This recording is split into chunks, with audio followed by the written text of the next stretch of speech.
Lalo pa po itong humina at ngayon nga po ay nasa 45 kilometers per hour ang kanyang taglay na lakas o maximum sustained winds near the center at pagbugso po niya ngayon ay umaabot sa 55 kilometers per hour. So may significant na naging epekto yung interaction niya sa kalupaan kung kaya't may paghina itong bagyo. Pero significant pa rin yung kanyang circulation at tropical depression category pa rin ito kung kaya't delikado pa rin po ito kaya patuloy pa rin natin pinag-iingat ang ating mga kababayan doon.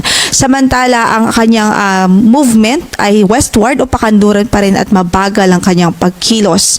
At sa kasalukuyan ng kanyang lokasyon, nasa vicinity ng Ayungin, Negros Oriental. So, nasa landmass ng muli ang sentro nito. So, naglandfall po ito ng pang-5 beses over the past hours.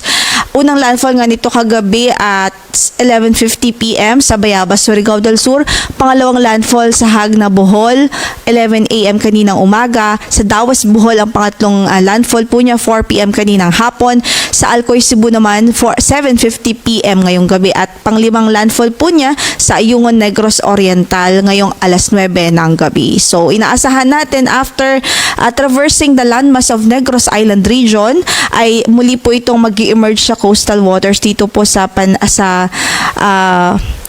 karagatan ng Panay Island at posible by the time ay LPA o low pressure na lamang po ito. So in the next 12 hours nakikita natin na may posibilidad na lalo po itong humina at maging LPA na lamang. Gayon pa man, patuloy pa rin tayo magatabi sa updates ng Pag-asa at patuloy pa rin mag-ingat, hindi pa rin pwedeng maging kampante dahil significant pa rin yung epekto nito sa atin, especially in terms of pagbugso pa rin ng hangin, yung malapit sa eyewall at sentro at yung mga pagbuhos ng ulan o yung rainfall.